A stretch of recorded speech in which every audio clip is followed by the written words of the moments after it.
1971 का साल एक ऐसा ही समय था जब इंडियन आर्मड फोर्सेस ने अपनी स्ट्रैटेजी और बहादुरी से दुनिया का भूगोल बदल कर रख दिया था।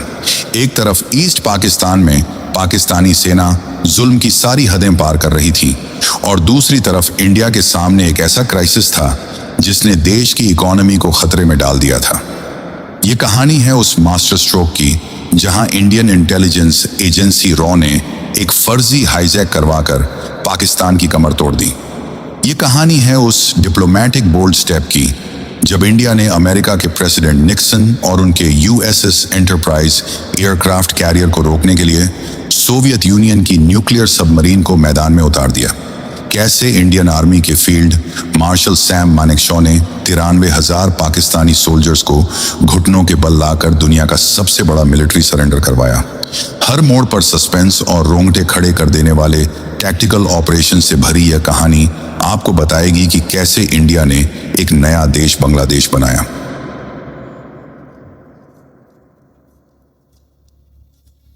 इस महायुद्ध की नींव उसी दिन पड़ गई थी जब 1947 में ब्रिटिश इंडिया का विभाजन हुआ था। पाकिस्तान का निर्माण धर्म के आधार पर हुआ था, लेकिन ज्योग्राफी के मामले में यह एक बहुत ही अजीब देश था। पाकिस्तान को दो हिस्सों में बांटा गया था, वेस्ट पाकिस्तान और ईस्ट पाकिस्तान, जिनके बीच इंडिया का लगभग 1000 मील का इलाका पड़ता था। इन दोनों हिस्सों के बीच धर्म के अलावा कुछ भी कॉमन नहीं था। उनका कल्चर, उनका रहन सहन और सबसे बड़ी बात उनकी भाषा बिल्कुल अलग थी। वेस्ट पाकिस्तान में सत्ता का केंद्र था और सारी पॉलिटिकल पावर और इकोनॉमिक पावर वहीं के नेताओं के हाथ में थी। ईस्ट पाकिस्तान को सिर्फ एक कॉलोनी की तरह ट्रीट किया जाता था जो रॉ मटेरियल्स पैदा करता था और वेस्ट पाकिस्तान उन रिसोर्सेज से अपना खजाना भरता था। इकोनॉमिक डिस्पैरिटी का आलम यह था कि 1969 आते आते वेस्ट पाकिस्तान की per capita income east Pakistan के मुकाबले 81% ज्यादा हो गई थी। यह भेदभाव सिर्फ पैसों तक सीमित नहीं था। पाकिस्तान के फाउंडर मोहम्मद अली जिन्ना ने ऐलान कर दिया कि पूरे देश की ऑफिशियल लैंग्वेज सिर्फ उर्दू होगी। ईस्ट पाकिस्तान की बहुसंख्यक आबादी बंगाली बोलती थी और उनके ऊपर उर्दू थोपना जले पर नमक छिड़कना जैसा था। बंगाली लोग अपनी भाषा और कल्चर से बहुत प्यार करते थे और इस फैसले ने उनके अंदर भारी रोष पैदा कर दिया। इसी गुस्से से बंगाली लैंग्वेज मूवमेंट का जन्म हुआ, जिसने पहली बार ईस्ट पाकिस्तान के लोगों के मन में बंगाली नेशनलिज्म का बीज बोया। वेस्ट पाकिस्तान की सरकार ने ईस्ट पाकिस्तान में एजुकेशन और इंफ्रास्ट्रक्चर पर कोई ध्यान नहीं दिया और सारा पैसा वेस्ट पाकिस्तान के डेवलपमेंट में लगा दिया। नवंबर 1970 में ईस्ट पाकिस्तान के तटीय इलाकों में भोला साइक्लोन नाम का एक भयानक तूफान आया। यह इतिहास के सबसे विनाशकारी तूफानों में से एक था, जिसमें लगभग 3 लाख से 5 लाख लोग मारे गए और लाखों लोग बेघर हो गए। इस भयानक तबाही के समय वेस्ट पाकिस्तान की सरकार और मिलिट्री का रवैया पूरी तरह से अमानवीय था। रिलीफ एफर्ट्स बिल्कुल ना के बराबर थे और ईस्ट पाकिस्तान के लोगों को उनके हाल पर छोड़ दिया गया था। इस घटना ने ईस्ट पाकिस्तान के लोगों के मन में वेस्ट पाकिस्तान के खिलाफ नफरत की आग को पूरी तरह से भड़का दिया। दिसंबर 1970 में पाकिस्तान में आम चुनाव हुए, जो इस कहानी का सबसे बड़ा टर्निंग पॉइंट साबित हुए। ईस्ट पाकिस्तान के सबसे बड़े नेता शेख मुजीबुर रहमान की अवामी लीग पार्टी ने इन चुनावों में शानदार जीत हासिल की। उन्होंने ईस्ट पाकिस्तान की लगभग सभी सीटें जीत लीं, जिससे उन्हें पूरे पाकिस्तान की नेशनल असेंबली में स्पष्ट बहुमत मिल गया। डेमोक्रेटिक रूल्स के हिसाब से शेख मुजीबुर रहमान को पाकिस्तान का प्राइम मिनिस्टर बनना चाहिए था, लेकिन वेस्ट पाकिस्तान के मिलिट्री डिक्टेटर याहिया खान और पॉलिटिकल लीडर जुल्फिकार अली भुट्टो किसी भी कीमत पर एक बंगाली नेता को सत्ता सौंपने के लिए तैयार नहीं थे। उन्होंने नेशनल असेंबली का सेशन टाल दिया और सत्ता सौंपने से साफ इनकार कर दिया। इस धोखे के बाद ईस्ट पाकिस्तान में भारी विरोध प्रदर्शन शुरू हो गए। 7 मार्च 1971 को शेख मुजीबुर रहमान ने एक ऐतिहासिक भाषण दिया और लोगों से सिविल डिसोबीडियंस मूवमेंट शुरू करने की अपील की। वेस्ट पाकिस्तान की मिलिट्री ने मार्शल लॉ लगा दिया और ईस्ट पाकिस्तान में सेना की तैनाती बढ़ा दी गई। पाकिस्तान को लगा कि वह ताकत के दम पर इस बगावत को कुचल देगा, लेकिन उन्हें अंदाजा नहीं था कि वह अपने ही पैरों पर कुल्हाड़ी मार रहे हैं। हालात तेजी से बिगड़ रहे थे और वेस्ट पाकिस्तान की मिलिट्री ने ईस्ट पाकिस्तान के लोगों को सबक सिखाने के लिए एक खौफनाक प्लान बनाया। 25 मार्च 1971 की रात को पाकिस्तानी मिलिट्री ने ऑपरेशन सर्च लाइट नाम से एक ब्रूटल मिलिट्री क्रैकडाउन शुरू किया। इस ऑपरेशन का मकसद बेंगली नेशनलिस्ट मूवमेंट को पूरी तरह से कुचलना था। जनरल टिक्का खान, जिसे बुचर ऑफ बंगाल भी कहा जाता है, उसके आदेश पर ढाका में मौत का तांडव शुरू हो गया। पाकिस्तानी सेना ने ढाका यूनिवर्सिटी के छात्रों, प्रोफेसर्स और आम नागरिकों को चुन चुन कर मारना शुरू कर दिया। ये एक सिस्टमैटिक जेनोसाइड था जहां बंगाली इंटेलेक्चुअल्स और सिविल सोसाइटी को खत्म करने की कोशिश की गई। इस कत्लेआम की वजह से ईस्ट पाकिस्तान में हाहाकार मच गया। लोग अपनी जान बचाने के लिए अपने घर बार छोड़कर भागने लगे। कुछ ही महीनों के अंदर लगभग 10 मिलियन यानी 1 करोड़ शरणार्थी सीमा पार करके इंडिया के वेस्ट बंगाल, त्रिपुरा और असम जैसे राज्यों में आ गए। इंडिया के लिए यह आगे कुआं पीछे खाई वाली स्थिति थी। इतनी बड़ी संख्या में रिफ्यूजीज को पनाह देना, खाना खिलाना और मेडिकल फैसिलिटीज देना इंडिया की इकोनॉमी पर बहुत बड़ा बोझ बन गया। प्राइम मिनिस्टर इंदिरा गांधी के अनुसार इस रिलीफ एफर्ट का खर्च लगभग 180 करोड़ रुपए आ रहा था, जो उस समय के हिसाब से बहुत बड़ी रकम थी। इसके अलावा बॉर्डर स्टेट्स में डेमोग्राफिक और सिक्योरिटी क्राइसिस पैदा होने का खतरा भी मंडरा रहा था। इंदिरा गांधी जानती थी कि पाकिस्तान इस प्रॉब्लम को खुद सॉल्व नहीं करेगा और रिफ्यूजीज तब तक वापस नहीं जाएंगे जब तक ईस्ट पाकिस्तान आज़ाद नहीं हो जाता। अप्रैल 1971 में उन्होंने Indian army chief general Sam Manekshaw को बुलाया। इंदिरा गांधी चाहती थी कि इंडियन आर्मी तुरंत ईस्ट पाकिस्तान पर हमला कर दे, लेकिन सैम मानेकशॉ एक बहुत ही प्रैक्टिकल और फियरलेस कमांडर थे। उन्होंने प्राइम मिनिस्टर को सीधे शब्दों में मना कर दिया। सैम मानेकशॉ ने समझाया कि इंडियन आर्मी अभी युद्ध के लिए पूरी तरह तैयार नहीं है। इसके पीछे बहुत ठोस टैक्टिकल रीजंस थे। सबसे पहला कारण यह था कि उस समय हिमालयन पासेस खुले हुए थे और अगर इंडिया हमला करता तो चाइना पाकिस्तान की मदद के लिए नॉर्दर्न बॉर्डर से इंडिया पर हमला कर सकता था। दूसरा कारण यह था कि ईस्ट पाकिस्तान में मॉनसून आने वाला था। मॉनसून के दौरान ईस्ट पाकिस्तान की नदियां उफान पर होती हैं और पूरा इलाका दलदल में बदल जाता है, जिससे टैंक्स और आर्टिलरी का मूवमेंट लगभग नामुमकिन हो जाता। तीसरा कारण था लॉजिस्टिक्स और ट्रूप डिप्लॉयमेंट, जिसके लिए आर्मी को समय चाहिए था। सैम मानेकशॉ ने कहा कि अगर आप अभी युद्ध थोपेंगी तो 100% हार होगी, लेकिन अगर आप मुझे तैयारी का समय देंगी तो जीत की गारंटी मेरी है। इंदिरा गांधी ने उनकी सलाह को मान लिया और स्ट्रेटेजिक पेशेंस का परिचय दिया। अब इंडिया ने कवरेट ऑपरेशंस का रास्ता अपनाया।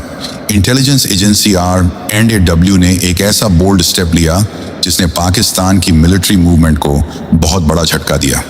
30 जनवरी 1971 को श्रीनगर से इंडियन एयरलाइंस का फोकर F-27 एयरक्राफ्ट, जिसका नाम गंगा था, उसे 2 कश्मीरीज ने हाईजैक कर लिया। हाईजैकर्स विमान को लाहौर ले गए, जहां जुल्फिकार अली भुट्टो ने उनका हीरो की तरह स्वागत किया। लेकिन यह सब RNAW का एक मास्टर स्ट्रोक था। विमान का मुख्य हाईजैकर हाशिम कुरैशी असल में इंडिया का डबल एजेंट था। पैसेंजर्स को सुरक्षित छोड़ने के बाद उस विमान को जला दिया गया। इस घटना का बहाना बनाकर इंडिया ने तुरंत पाकिस्तान की सभी फ्लाइट्स को इंडियन एयर स्पेस से गुजरने पर पूरी तरह बैन लगा दिया। इस एयर स्पेस ब्लॉकेड की वजह से पाकिस्तान को अपने ट्रूप्स और सप्लाईज ईस्ट पाकिस्तान भेजने के लिए श्रीलंका का लंबा चक्कर लगाना पड़ता था। इससे पाकिस्तान का बहुत समय और पैसा बर्बाद हुआ और युद्ध शुरू होने से पहले ही उनकी लॉजिस्टिक्स बुरी तरह चरमरा गई। रेफ्यूजीज के भारत आने का सिलसिला लगातार जारी था और इंडिया चुपचाप अपनी तैयारी कर रहा था। इंडियन मिलिट्री और RNAW ने ईस्ट पाकिस्तान के उन युवाओं, पुलिस ऑफिसर्स और बाकी बंगाली सोल्जर्स को इकट्ठा किया जो पाकिस्तान से बदला लेना चाहते थे। इन सबको मिलाकर मुक्ति बहानी नाम की एक गुरिल्ला फोर्स तैयार की गई। इंडिया ने इन मुक्ति बहानी फाइटर्स को हथियारों की ट्रेनिंग दी और उन्हें गुरिल्ला वॉरफेयर के टैक्टिक्स सिखाए। मुक्ति बहानी ने ईस्ट पाकिस्तान के अंदर घुसकर पाकिस्तानी सेना की नाक में दम कर दिया। उन्होंने हिट एंड रन टैक्टिक्स का इस्तेमाल किया और ब्रिज पावर प्लांट्स और सप्लाई लाइंस को तबाह करना शुरू कर दिया। अगस्त 1971 में मुक्ति बहानी के नेवल कमांडोज ने ऑपरेशन जैकपॉट नाम का एक बेहद खतरनाक मिशन अंजाम दिया। इंडियन नेवी ने इन कमांडोज को अंडर वाटर सबॉर्टेज की सीक्रेट ट्रेनिंग दी थी। 15 अगस्त की रात को इन फ्रॉगमैन ने ईस्ट पाकिस्तान के चिटागोंग, मोंगला, नारायणगंज और चंदपुर पोर्ट्स पर एक साथ हमला किया। उन्होंने पानी के नीचे तैरकर पाकिस्तानी जहाजों में लिम्पेट माइनस लगा दिए। एक ही रात में 1 लाख टन से ज्यादा पाकिस्तानी शिपिंग तबाह हो गई। इस जबरदस्त हमले ने पाकिस्तान नेवी की कमर पूरी तरह से तोड़ दी और ईस्ट पाकिस्तान में मौजूद पाकिस्तानी सेना का मोराल चकनाचूर कर दिया। इस बीच प्राइम मिनिस्टर इंदिरा गांधी और उनके की एडवाइजर पीएन हक्सर डिप्लोमेटिक मोर्चे पर एक बहुत बड़ी लड़ाई लड़ रहे थे। इंडिया जानता था कि पाकिस्तान को अमेरिका और चाइना का समर्थन हासिल है। अमेरिका के प्रेसिडेंट रिचर्ड निक्सन और national security adviser Henry Kissinger Pakistan के जरिए चाइना के साथ अपने रिश्ते सुधारने की कोशिश कर रहे थे। इसलिए उन्होंने ईस्ट पाकिस्तान में हो रहे जेनोसाइड को पूरी तरह नजरअंदाज कर दिया और पाकिस्तान को वेपन्स और डिप्लोमेटिक सपोर्ट देते रहे। इंदिरा गांधी ने वेस्टर्न कंट्रीज का दौरा किया ताकि दुनिया को पाकिस्तान के अत्याचारों की सच्चाई बताई जा सके, लेकिन अमेरिका का रवैया पूरी तरह हॉस्टाइल था। इंडिया को समझ आ गया था कि युद्ध की स्थिति में अमेरिका और चाइना दोनों पाकिस्तान की मदद के लिए आगे आ सकते हैं। इस खतरे को बेअसर करने के लिए इंदिरा गांधी ने अगस्त 1971 में एक ऐसा डिप्लोमेटिक मास्टर स्ट्रोक खेला जिसने जियोपॉलिटिक्स की दिशा बदल दी। इंडिया ने सोवियत यूनियन के साथ treaty of peace, friendship and cooperation sign कर ली। यह 20 साल का समझौता था जिसका सीधा मतलब यह था कि अगर कोई तीसरा देश इंडिया पर हमला करता है तो सोवियत यूनियन इंडिया की मदद करेगा। इस ट्रीटी ने अमेरिका और चाइना को एक क्लियर मैसेज दे दिया कि अगर उन्होंने पाकिस्तान के समर्थन में मिलिट्री इंटरवेंशन किया तो उन्हें सोवियत यूनियन का सामना करना पड़ेगा। ये इंडिया की स्ट्रैटेजिक ऑटोनॉमी की बहुत बड़ी जीत थी। इस ट्रीटी के बाद इंडिया पूरी तरह सुरक्षित महसूस कर रहा था। अब सैम मानेकशॉ को सिर्फ सर्दियों का इंतजार था ताकि हिमालयन पासेस बर्फ से बंद हो जाएं और चाइना की तरफ से हमले का कोई भी खतरा बाकी न रहे। इंडिया की मिलिट्री, लॉजिस्टिक्स, डिप्लोमेसी और कवरेट ऑपरेशंस की सारी तैयारियां मुकम्मल हो चुकी थी। बस इंतजार था तो पाकिस्तान की उस गलती का जो उसे हमेशा के लिए तबाह कर देती। तारीख थी 3 दिसंबर 1971। पाकिस्तान को एहसास हो गया था कि ईस्ट पाकिस्तान उनके हाथों से फिसल रहा है। उन्हें लगा कि अगर वह इंडिया के वेस्टर्न फ्रंट पर अचानक हमला कर दें तो इंडिया प्रेशर में आ जाएगा। शाम के करीब 5:40 पर पाकिस्तान एयरफोर्स ने ऑपरेशन चेंगिस खान लॉन्च किया। पाकिस्तानी फाइटर जेट्स ने इंडिया के वेस्टर्न सेक्टर में 11 एयरबेस पर एक साथ प्रिमिटिव एरियल स्ट्राइक्स कर दी। पाकिस्तान को लगा कि वह 1967 के अरब इजराइल वॉर की तरह इंडिया की एयरफोर्स को जमीन पर ही तबाह कर देगा, लेकिन इंडियन एयरफोर्स पहले से ही अलर्ट थी। इंडिया के फाइटर प्लेन्स सुरक्षित बंकर्स में थे, इसलिए ज्यादा नुकसान नहीं हुआ। उसी रात प्राइम मिनिस्टर इंदिरा गांधी ने ऑल इंडिया रेडियो पर देश को संबोधित किया और साफ शब्दों में कह दिया कि पाकिस्तान ने हमारे ऊपर युद्ध थोप दिया है और अब इंडियन आर्म्ड फोर्सेस इसका मुंहतोड़ जवाब देंगी। युद्ध का बिगुल बज चुका था। वेस्टर्न फ्रंट पर राजस्थान के थार डेजर्ट में एक ऐसा युद्ध लड़ा गया जिसकी मिसाल आज भी दी जाती है। 4 से 7 दिसंबर के बीच बैटल ऑफ लोंगवाला हुआ। लोंगवाला बॉर्डर पोस्ट पर इंडियन आर्मी की 23वीं पंजाब रेजिमेंट के सिर्फ 120 जवान तैनात थे, जिनकी कमान मेजर कुलदीप सिंह चंदपुरी के हाथों में थी। रात के समय पाकिस्तान की 18वीं इन्फेंट्री डिवीजन के लगभग 2000 सैनिक और 40 T-59 और शर्मन टैंक्स ने लोंगवाला पर हमला कर दिया। मेजर चंदपुरी के पास हेडक्वार्टर्स से ऑन ऑर्डर आया था कि अगर वह चाहें तो पीछे हट सकते हैं, क्योंकि उनके पास बैकअप नहीं था। लेकिन यह वो समय था जब इंडियन सोल्जर की रगों में उबलता खून बोल रहा था। मेजर चंदपुरी ने पीछे हटने से साफ इनकार कर दिया और अपनी छोटी सी टुकड़ी के साथ डटे रहे। पूरी रात उन 120 शूरवीरों ने PIA TNT tank, rocket launcher और 106 मिलीमीटर रिकॉयरलेस राइफल्स की मदद से पाकिस्तानी टैंक्स पर कहर बरपाया। पाकिस्तानी सेना को लगा कि सामने बहुत बड़ी फौज है और वो रेत के टीलों में फंस गए। जैसे ही सुबह हुई, इंडियन एयरफोर्स के हॉकर हंटर और HAL मारुत फाइटर जेट्स आसमान में पहुंच गए। खुले रेगिस्तान में फंसे पाकिस्तानी टैंक्स के लिए कोई एयर कवर नहीं था और इंडियन पायलट्स ने उन्हें चुन चुन कर उड़ाना शुरू कर दिया। इसे टर्की शूट कहा गया। इंडिया ने पाकिस्तान के लगभग 36 टैंक्स और 100 से ज्यादा व्हीकल्स को पूरी तरह तबाह कर दिया। पाकिस्तान का वेस्टर्न फ्रंट से इंडिया में घुसने का सपना चूर चूर हो गया। ईस्टर्न फ्रंट पर इंडियन आर्मी ने मुक्ति बहानी के साथ मिलकर जॉइंट कमांड बनाया और 3 कोर की मदद से ईस्ट पाकिस्तान में प्रवेश किया। इंडियन टैक्टिक्स बहुत क्लियर थी। एनिमी के हेविली डिफेंडेड स्ट्रॉन्गहोल्ड्स को बाईपास करो और तेजी से ढाका की तरफ बढ़ो। इंडियन फोर्सेस ने सिलहट, गरीबपुर, बोयरा और हिली जैसी कई जगहों पर जॉइंट बैटल्स लड़े और पाकिस्तानी सेना को पीछे हटने पर मजबूर कर दिया। समुद्र में भी इंडियन नेवी ने अपना रौद्र रूप दिखाना शुरू कर दिया था। 4 दिसंबर की रात को इंडियन नेवी ने पाकिस्तान के कराची पोर्ट पर ऑपरेशन ट्राइडेंट लॉन्च किया। कमांडर बबरू भान यादव के नेतृत्व में विद्युत क्लास मिसाइल बोट्स INS निपट, INS निर्घाट और INS वीर ने कराची हार्बर पर एक सरप्राइज अटैक किया। यह साउथ एशिया के इतिहास में एंटी शिप मिसाइल्स का पहला इस्तेमाल था। रात के अंधेरे में इंडियन मिसाइल्स ने पाकिस्तान नेवी के destroyer PNS Khyber minor sweeper, PNS मुहाफिज और ammunition ship MV Venus challenger को निशाना बनाया। तीनों जहाज समुद्र में डूब गए और कराची के किमारी ऑयल स्टोरेज टैंक्स में आग लगा दी गई, जो कई दिनों तक धधकती रही। पाकिस्तान नेवी पूरी तरह खौफ में थी। 4 दिन बाद 8 दिसंबर को इंडियन नेवी ने ऑपरेशन पाइथन लॉन्च किया। इस बार INS विनाश ने हमला किया और फ्लीट टैंकर PNS ढाका को पूरी तरह बर्बाद कर दिया। कराची पोर्ट पूरी तरह जल रहा था और पाकिस्तान की नेवल पावर की रीढ़ की हड्डी टूट चुकी थी। पाकिस्तान की इकोनॉमी और मिलिट्री सप्लाई लाइन पूरी तरह ब्लॉक हो गई थी। ईस्टर्न फ्रंट पर इंडियन आर्मी बिजली की रफ्तार से आगे बढ़ रही थी, लेकिन ढाका पहुंचने के रास्ते में मैग्ना रिवर एक बहुत बड़ी रुकावट बनकर खड़ी थी। पाकिस्तानी आर्मी ने पीछे हटते हुए अशुगांज का कोरोनेशन ब्रिज उड़ा दिया था ताकि इंडियन आर्मी नदी पार ना कर सके। यहीं पर 4 कॉर्प्स के commander major general Sagat Singh ने एक अकल्पनीय प्लान बनाया, जिसे मेघना हेली ब्रिज के नाम से जाना जाता है।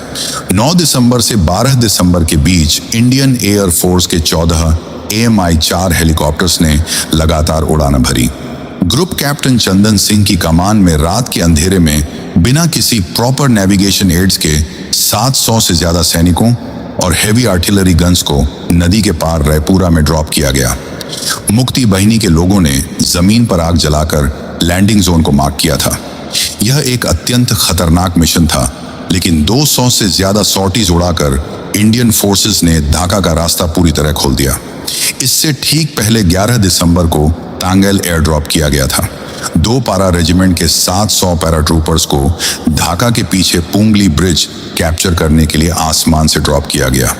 पाकिस्तानियों को धोखा देने के लिए इंडिया ने पहले डमी एयर ड्रॉप्स की, जिससे दुश्मन पूरी तरह कंफ्यूज हो गया। इन एयरबोर्न ऑपरेशंस ने पाकिस्तानी लीडरशिप का मनोबल पूरी तरह से तोड़ दिया, क्योंकि इंडियन आर्मी अब ढाका के दरवाजे पर खड़ी थी। इन्हीं बोल्ड स्टेप्स के बीच 6 दिसंबर 1971 को प्राइम मिनिस्टर इंदिरा गांधी ने संसद में एक ऐतिहासिक घोषणा की। इंडिया ने बांग्लादेश को एक इंडिपेंडेंट नेशन के रूप में ऑफिशियल रिकॉग्निशन दे दिया। भूटान के बाद इंडिया ऐसा करने वाला दूसरा देश बना। ये डिप्लोमेसी और मिलिट्री स्ट्रेटेजी का एक परफेक्ट कॉम्बिनेशन था। जब अमेरिका को लगा कि पाकिस्तान की हार निश्चित है, तो प्रेसिडेंट रिचर्ड निक्सन ने इंडिया को डराने और पाकिस्तान को बचाने के लिए अपनी 7वीं फ्लीट के टास्क फोर्स 74 को बे ऑफ बंगाल में भेज दिया। इस टास्क फोर्स में दुनिया का सबसे बड़ा nuclear powered aircraft carrier USS enterprise और न्यूक्लियर अटैक सबमरीन्स शामिल थी। अमेरिका का इरादा इंडियन फोर्सेस पर भारी दबाव डालना था और निक्सन ने तो न्यूक्लियर वेपन्स इस्तेमाल करने तक की धमकी दे दी थी। यह इंडिया के लिए बहुत बड़ा सस्पेंस और खतरे का क्षण था, लेकिन इंदिरा गांधी घबराई नहीं। उन्होंने तुरंत अगस्त में साइन की गई इंडो सोवियत ट्रीटी का फायदा उठाया। जवाब में सोवियत यूनियन ने व्लादिवोस्टॉक से अपनी नेवल फ्लीट को रवाना कर दिया। एडमिरल व्लादिमीर क्रुगलियाकोव के नेतृत्व में सोवियत न्यूक्लियर सबमरीन और डिस्ट्रॉयर्स ने इंडियन ओशन में अमेरिकन टास्क फोर्स 74 का रास्ता रोक लिया। सोवियत सबमरीन ने पानी के ऊपर आकर अमेरिकन शिप्स के सामने अपने मिसाइल ट्यूब्स खोल दिए। यह कोल्ड वॉर का सबसे खतरनाक स्टैंड ऑफ था। अमेरिका को पीछे हटना पड़ा, क्योंकि वह सोवियत यूनियन के साथ न्यूक्लियर वॉर का खतरा मोल नहीं ले सकता था। इंडिया की ब्रिलियंट डिप्लोमेसी ने सुपर पावर अमेरिका के घमंड को चकनाचूर कर दिया था। इधर 14 दिसंबर को इंडियन एयर फोर्स ने ढाका में गवर्नर हाउस पर सटीक बमबारी की, जहां पाकिस्तानी ऑफिशियल्स एक टॉप सीक्रेट मीटिंग कर रहे थे। इस हमले के बाद ईस्ट पाकिस्तान के गवर्नर AM मलिक ने डर कर कांपते हुए अपना इस्तीफा दे दिया। Pakistani army chief general A के नियाजी के पास अब कोई रास्ता नहीं बचा था। फील्ड मार्शल सैम मानेकशॉ ने रेडियो पर खुलेआम पाकिस्तानी सोल्जर्स को सख्त संदेश दिया, यू सरेंडर और वी वाइप यू आउट, जिसका मतलब था या तो हथियार डाल दो या हम तुम्हें पूरी तरह खत्म कर देंगे। अंततः 16 दिसंबर 1971 को ढाका के रामना रेस कोर्स मैदान में इतिहास रचा गया। इंडियन आर्मी के lieutenant general Jagjit Singh Aurora के सामने पाकिस्तान के लेफ्टिनेंट जनरल ए के नियाजी ने इंस्ट्रूमेंट ऑफ सरेंडर पर भारी मन से साइन किए। नियाजी की आंखों में आंसू थे और उसने अपनी पर्सनल रिवॉल्वर जनरल अरोरा को सौंप दी। इस महायुद्ध में 93,000 पाकिस्तानी सोल्जर्स ने सरेंडर किया। वर्ल्ड वॉर 2 के बाद यह दुनिया का सबसे बड़ा मिलिट्री सरेंडर था। केवल 13 दिनों तक चले इस युद्ध में इंडिया ने एक डिसाइसिव विक्ट्री हासिल की और एक नए देश बांग्लादेश का उदय हुआ। 1971 के इस युद्ध ने साउथ एशिया की जियोपॉलिटिकल रियलिटी को हमेशा के लिए बदल कर रख दिया। पाकिस्तान की मिलिट्री का घमंड चूर चूर हो गया और टू नेशन थ्योरी पूरी तरह से गलत साबित हुई। इंडिया एक अनडिस्प्यूटेड रीजनल पावर और ग्लोबल प्लेयर बनकर उभरा। युद्ध के बाद जुलाई 1972 में इंडिया और पाकिस्तान के बीच शिमला एग्रीमेंट साइन हुआ। प्राइम मिनिस्टर इंदिरा गांधी और जुल्फिकार अली भुट्टो के बीच हुए इस समझौते में लाइन ऑफ कंट्रोल को मान्यता दी गई और यह तय हुआ कि दोनों देश अपने आपसी विवाद बिलेटरल नेगोशिएशंस के जरिए ही सुलझाएंगे और किसी तीसरे देश को इसमें दखल नहीं देने देंगे। इंडिया ने महानता और कूटनीति का परिचय देते हुए कब्जा की गई 13,000 वर्ग किलोमीटर जमीन पाकिस्तान को वापस लौटा दी और जेनेवा कन्वेंशंस के तहत 93,000 POW को भी छोड़ दिया गया। इस युद्ध ने दुनिया को दिखा दिया कि इंडिया के पास ना सिर्फ बेहतरीन मिलिट्री स्ट्रेटजी है बल्कि एक अदम्य साहस और बेमिसाल कूटनीति भी है। सैम मानेकशॉ की स्ट्रेटेजिक प्लानिंग, मुक्ति बहिनी का बलिदान, इंडियन एयर फोर्स और नेवी की ताकत और इंदिरा गांधी की बोल्ड डिप्लोमेटिक लीडरशिप ने मिलकर एक ऐसा कारनामा कर दिखाया जिसे सदियों तक याद रखा जाएगा। आज भी 16 दिसंबर को इंडिया और बांग्लादेश में विक्ट्री डे के रूप में बहुत ही गर्व के साथ मनाया जाता है। यह कहानी सिर्फ एक युद्ध की नहीं बल्कि अत्याचार के खिलाफ इंसानियत की जीत की है। जय हिंद।